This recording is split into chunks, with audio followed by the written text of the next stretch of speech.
한파가 누그러지자 다시 미세먼지가 말썽입니다. 바람이 약해져 낮 동안 국내 미세먼지가 쌓였는데 여기에 중국발 미세먼지까지 가세했습니다. 서울과 백령도를 비교해볼까요?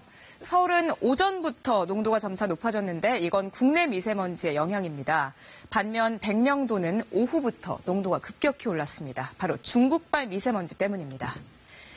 이렇듯 중국은 한반도 미세먼지의 주요 변수입니다. 특히 늦가을부터 초봄까지의 고농도 미세먼지는 중국 등 국외 요인이 더 큽니다. 중국은 과거 대기오염과의 전쟁까지 선포하며 공기질 개선에 성과를 올렸는데 최근엔 다시 대기질이 나빠지고 있다는 분석이 나왔습니다. 손서영 기자가 취재했습니다. 지난 5년 동안 베이징의 초미세먼지는 35%나 줄었습니다. 중국 정부의 강력한 환경정책 결과입니다. 그런데 올겨울 상황은 다릅니다. 난방이 시작된 지난 10월과 11월, 베이징의 초미세먼지 농도는 1년 전보다 10% 상승했습니다. 텐진과 허베이 등 중국 20여 개 도시 역시 같은 기간 4% 높아졌습니다. 지방정부로 오염물질 감축 책임을 위임하는 등 중국 정부의 규제가 느슨해진 것이 원인으로 꼽힙니다. This winter is turning out to be worse in terms of air quality than the previous one. Higher industrial emissions, the restrictions on industrial operation and output aren't as strict as they were the year before.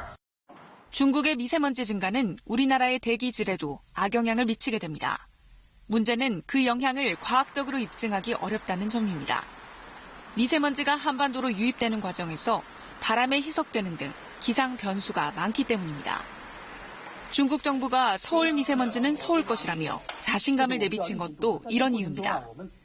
결국 장거리 이동 과정에서 미세먼지 농도가 어떻게 변하는지, 국내 미세먼지와 합쳐져 2차 생성물을 얼마나 만드는지 과학적 자료를 확보하는 게 시급합니다.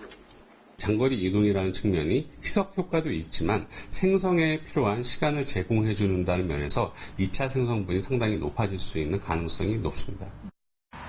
오는 23일 열리는 한중 환경협력회의에서도 이 미세먼지 책임 소재를 놓고 양국 간 격론이 예상됩니다. KBS 뉴스 손서영입니다.